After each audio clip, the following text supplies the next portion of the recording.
Elise Kova y Brigid Kemmerer me están firmando mis libritos. No es un simulacro, es real. ¡Qué emoción!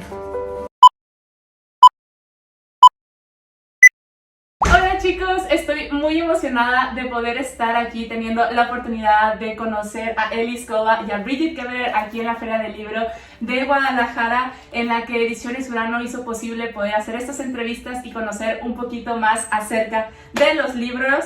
Entonces, primero platicándoles un poquito acerca de las autoras, tenemos a Elise Kova, que ella es una escritora de libros de fantasía con romance, especialmente de hadas, que amamos. Tiene un montón de títulos publicados a la fecha, entre ellos está Un trato con el rey de los elfos y Un baile con el príncipe de los fey. Contándoles brevemente, para quienes no conozcan la historia, Un trato con el rey de los elfos viene siguiendo la historia de un mundo de fantasía donde cada 100 años se llevan a una mujer humana al mundo férico para poder seguir como un tipo protocolo, y ya van pasado más de los 100 años y es entonces cuando el rey Eldas va y la busca y va a encontrar por qué no había llegado antes, porque ya van 5 años tarde. Entonces él va, la rapta y van a tener que romper la maldición que está todo en Un trato con el rey de los elfos. Pasan un montón de cosas, es bastante bueno y de hecho ya va a salir, bueno, de hecho ya está, aquí está el de Un baile con el príncipe de los feys. Y por otro lado tenemos aquí a Brigid Kemmerer. Es una autora estadounidense nacida en Nebraska, que antes de dedicarse al mundo de los libros fue financiera y descubrió su amor por los libros, por la escritura, y ha escrito un montón de títulos. Entre ellos está Una maldición oscura y solitaria, El elixir de la flor de luna y muchísimos libros más. Estos están bajo el sello de Umbriel y ese es bajo el sello de Poco. Contándoles un poquito de qué se trata Una maldición oscura y solitaria, nos viene contando la historia de Harper, que ella un día es secuestrada por error y se la llevan a este mundo de fantasía en el que tiene que romper una maldición en la que abarca todo este mundo de fantasía, porque es un retelling de La Bella y la Bestia y ella no quiere estar ahí, ella obviamente quiere regresar a su casa. Entonces hay un montón de situaciones, un montón de cosas bastante complicadas. Harper es una protagonista bastante fuerte y delicada, entonces van a tener que pelear por romper la maldición. ¿Lo van a conseguir? No lo sabemos, tendrán que leer los libros. So, that was sorry for all the Spanish introduction. You were like, it was wonderful. what were you talking about? I don't understand, but I yeah. read Elda, so I'm like, okay, I know this one. Yeah. Okay, so that was the introduction about your books and something a little bit about yourself. So now switching here to English. And to start, first of all, I'm so happy to be here with you and to meet you. I love your books, like I said before, something that is just gonna be here. And so I'm gonna start talking and asking you some questions about your books, but we're gonna start first with the basic because we are here in Mexico. So the first one is, how are you both feeling being in a new country, presenting your books? If you want, you can go first, Alice. I love it. I'm very excited to be here. I'm super excited to meet readers here, and I just think it's thrilling to get to interact with people from around the world and love books together. Okay, that's nice. And you? I love it too. It's always incredible to me that stories that I write, in my house, in my basement, by myself, somehow, have the ability to find readers all over the world, and being able to visit another country and have that story be translated into another language and reach people. There's something really magical about that. I love it. Yeah, and we are so happy for you to be here. And this is your first time visiting Mexico? Yes. I've been here on cruises before on the eastern side, but just a cruise stop, so nothing. Cancun, right? Yeah, Cancun, Yeah. Costa Maya, I think. That's it. And have you been liking Mexico so far? So far, it's wonderful. Oh, you arrived today, actually. Yes. Right? Yeah. Okay, so sorry. I thought you arrived yesterday, but no, that was other author. Have you tried tacos? I have in the States, but not here. Not here. No, you're like, I had tried tacos in Taco Bell. Like, I have to do my job here. That's not real tacos. You have to try, and I hope you enjoy it. I really want to try tacos. I'm excited. I'm excited for you to try them. Once again, thank you so much for giving me the time. And we are going to start asking some questions, and it's going to be general for both of you. First, you can start Alice, and then you read it, and then you read it, and then Alice. Like, it's going to be like that way. So doesn't Elise have to always start the questions and to be just like that. And we are going to start moving to your favorite topics. your books. That's my favorite topic too. So the first question I'm gonna be asking is, what would you say to some of your new readers that haven't read the books and they want to start reading them? You can pick the book. So I would say, at least, especially with both of these books, I also have another one out in Spanish that's El Despertar de la Bruja de Are. Yeah. Did I say? I probably said that really No, bad. you said it right. This one. So all of my books have magic and romance. These are standalones, which are nice if you don't want a big series, but if you want a big epic world, definitely try Air Awakens, especially if you like my Married to Magic books. Okay. So I love writing fantasy, but I especially love writing about people who are just trying to do their best in a situation that is really, really bad. I don't know how to say the entire title the right way, but in A Curse So Dark and Lonely, you have, this would probably be the one that I would tell people to start with, because we have a girl from our world who is, going into a fantasy world and trying to help a prince break a curse. In Defy the Night, it is completely second world fantasy, and it's a world that's kind of overrun by this really terrible illness that is not COVID. It is not related to COVID at all. And she turns into an outlaw to try to help the people. And it's just, I really love writing about people overcoming some terrible things. And I also really love writing some loving romances. So, congratulations for both of you for writing those amazing books. And if you guys have read any of the books, please leave it in the comments what you thought about the books, or if you were convinced by them by reading the books. I think they did a really great job. And then moving to the next question, do you have a playlist whenever you start writing a new book? I do. I have a lot of playlists on Spotify, and I also share them on my website because I love to listen as I'm writing. Sometimes songs do not have any kind of real meaning to the story itself. Sometimes it just happens to be a song where I like the beat and it just relates to whatever I'm feeling in the moment that I'm writing the story. I do have one song, Bad Liar by Imagine Dragons, for whatever reason became Prince Ren's theme song. I really should publish my playlist. You should. I love them. Realizing now that I should. Thank you for that idea. I do have playlists. I find that I go back to songs a lot. I don't know if you do that, where it's like a certain song becomes this is the angsty love moment song, yes, and this is the sweet love moment song. But one of them that I definitely had for Elf King was her Sweet Kiss from the Witcher soundtrack, and if you haven't heard the song, listen to it. It's amazing.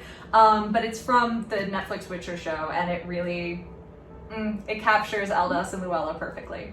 Oh, yeah, as a reader, I love to see which playlist did you got inspired to write the books. It's like, I don't know, it's like seeing the movie in your head, like, yeah, like reading and then like, this is a soundtrack, perfect for it. So yeah, you should. I should. Yeah, you I will should. do that. Yeah.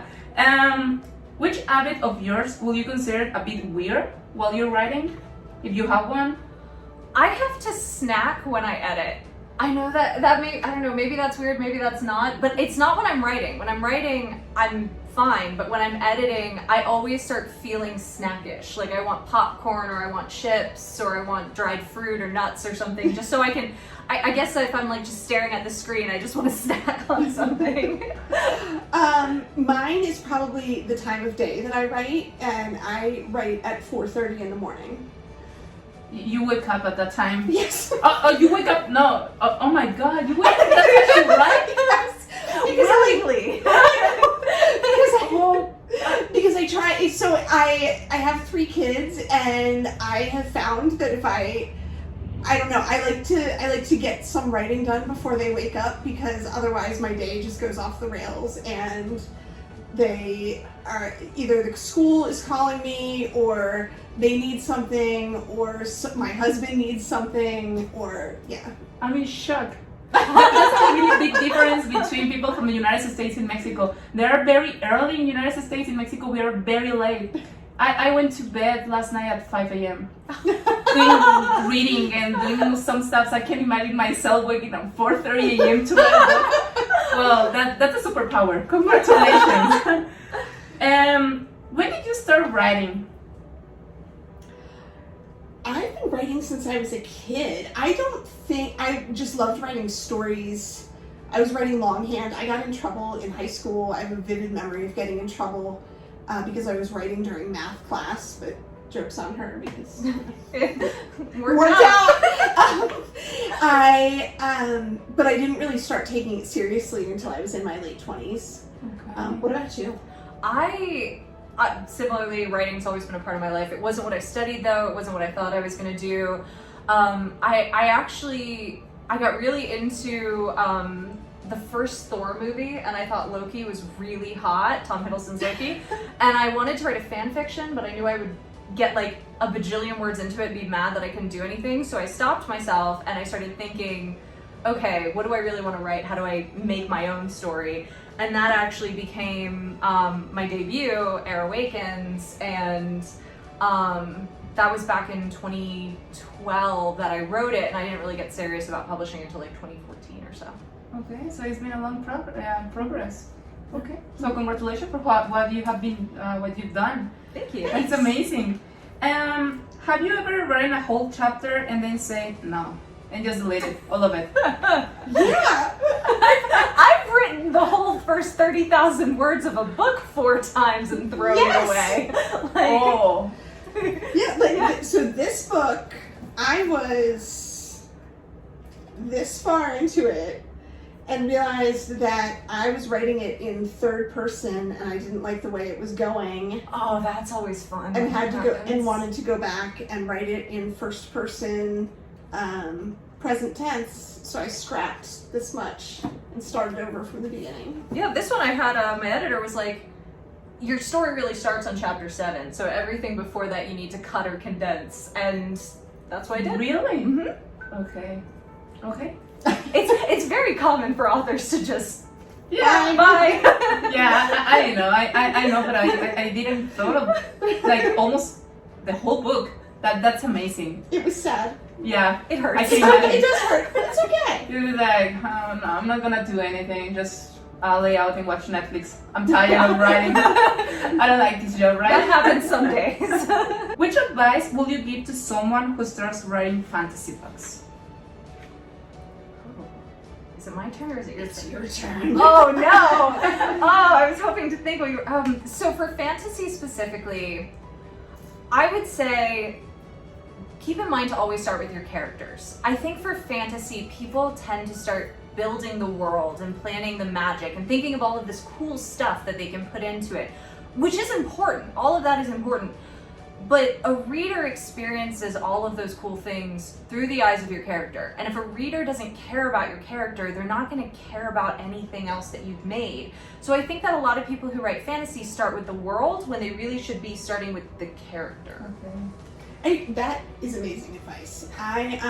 Nailed it. Yes, no, that's really amazing advice. I'm also going to say I see a lot of people ask about, research when writing fantasy, and how do you research, and this usually boils down to medieval things or Renaissance things, and people want to be really true to some kind of historical time period, and I would say to just be free with it and have fun with it. It's fantasy for a reason. If you want people to have trains and wear, Renaissance ball gowns, lean into it. Or indoor plumbing. Just Yes. because the logistics without it are less fun. Yes, just have fun. It's fantasy. Everything can happen. Yes. Everything can happen. Everything have a logical. If you made it, you make it happen. So you have some advice here, because some of my followers always say what advice will you give to someone who starts writing fantasy? So you have 2 of the greatest authors writing fantasy, so I will take your notes. And the other questions that I have here, which of these books will you love the cover the most? Oh no! Yeah. No! Yeah. No, how do you pick between them? Your covers Oh are wait, fun. let's pick for each other. Okay. Oh, hold on. Let me. I can Oh, okay. go Thank with you. Oh no, I already know this one. Yeah. That one. Okay. Yeah, that's good. Oh, it's And yeah. let me give you all of your books. I have them here. So, they were here. These two. So she can pick. Okay, so I think this is my favorite cover of yours, but this one's a close second just because my favorite color is red. It is a good red. Too. It's a good red, yeah. This was the favorite. Okay, well, those were their choices. I think they're really good ones. And if there was a life and date choice, and you have to pick only 3 characters all over your books, who will you save you? Wait, saving... Yeah, you. If you can, like, Oh, if you were in so a I'm in death, danger. yeah, you're in Okay. danger, a life and death situation, and you have to pick 3 characters. Well, one Okay. character. You can One choose one character. Oh, I might... So you can trust your life. That character is going to save your life. Doesn't matter what. You trust your life to that character. Which one has the power? I'm gonna say Commander Gray. I mean, if I Yeah. have to trust Yeah, my life to yeah. someone, yeah. I'm gonna say Aldrich, because he will burn down the world for you.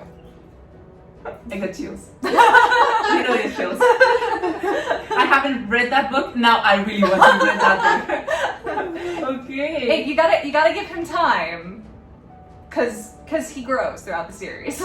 We love that. I love that. If you divide your book in 3 parts, which one would you think was the most difficult to write? If I pick the book, this book, because I really want to know the answer, and for that one, una maldición.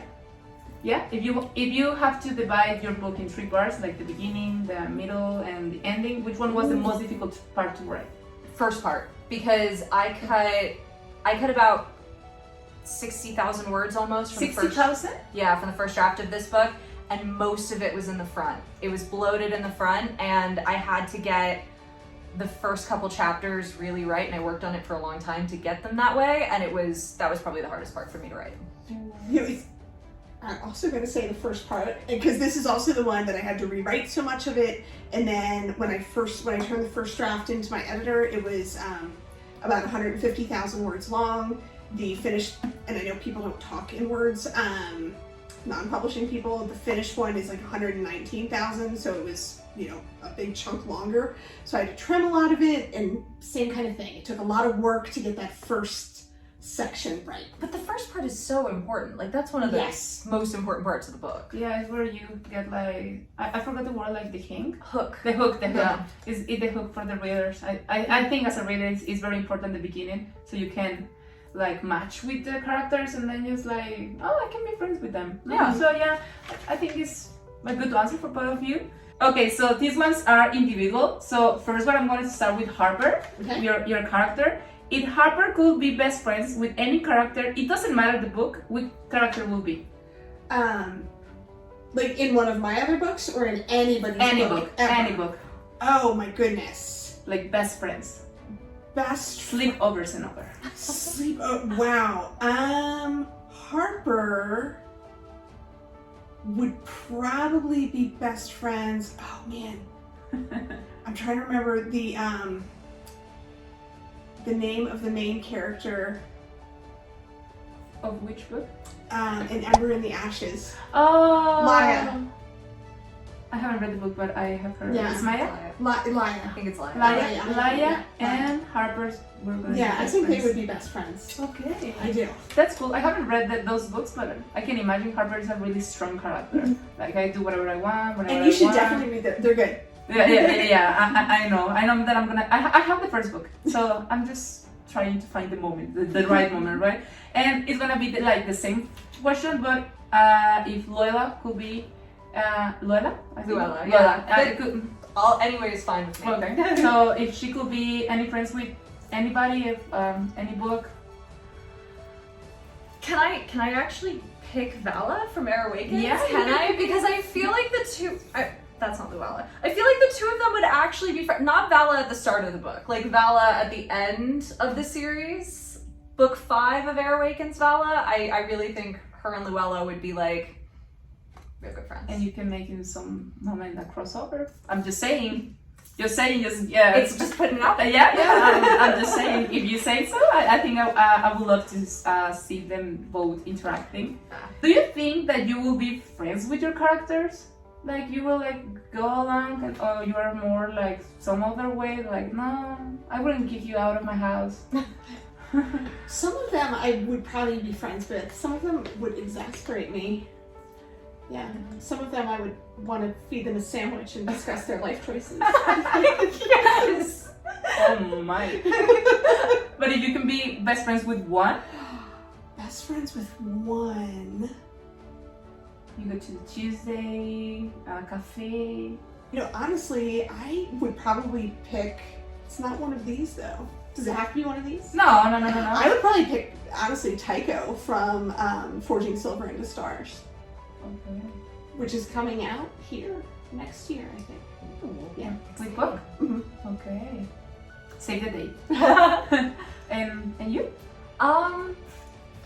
So I would either say Luella or Katria, or yeah, because I feel like Luella has herself together, especially by the end of the book, and I think she'd be a good low-key person to have tea with. But I also feel like she knows how to party.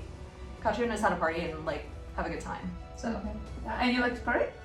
I like to be chill, but I like to go and every now and then and go out and like find a cool scene to hang out at. Yeah. And I think hanging out in the Fae Court would be pretty cool. Oh yeah. We need to go clubbing in Guadalajara. Can I go with you? Yeah, let's do it. I would love to. Oh, there are so many clubs here. Yeah. Tomorrow is your presentation, right? So you can go tomorrow to celebrate, and you don't have anything to worry about on Sunday. Sleep in. Yeah. You'll still wake up before it. To start writing. If you can relive your life on one of your characters, which character will be? Like another one from the one that you pick that you think that you can give your life, like you can rely like in an emotional way, something like that. Like I know if I'm sad, going through a really bad moment, maybe I can talk to you. Oh, Tessa. Okay. I feel like it would probably be Luella. Yeah. She's a healer. She's kind. Yeah. She's gonna heal our hearts, right? Yes. Which character would you think they will like spicy food? Definitely Aldrich, because he's the Fire Lord, so of course he would like spicy food. Probably Prince Korik. Okay. So, well, those are all the questions. So now you know more a little bit about the authors and some random facts about the characters. And I had so much fun chatting with you too. You are so nice. So thank you for having this time with me and the opportunity to Ediciones Urano for giving me the time to talk with them, so you can know a little bit more about the books and everything. So I hope the answers they give, the authors, convince you to read the books if you haven't, because I think they are very amazing and they deserve the opportunity. So I hope I can see you again very soon when your next books come out here in Mexico. So please keep enjoying Mexico and have so much fun in your presentation tomorrow. Thank you so much. Thank you for reading. Bye! Ver es como vivir dos veces.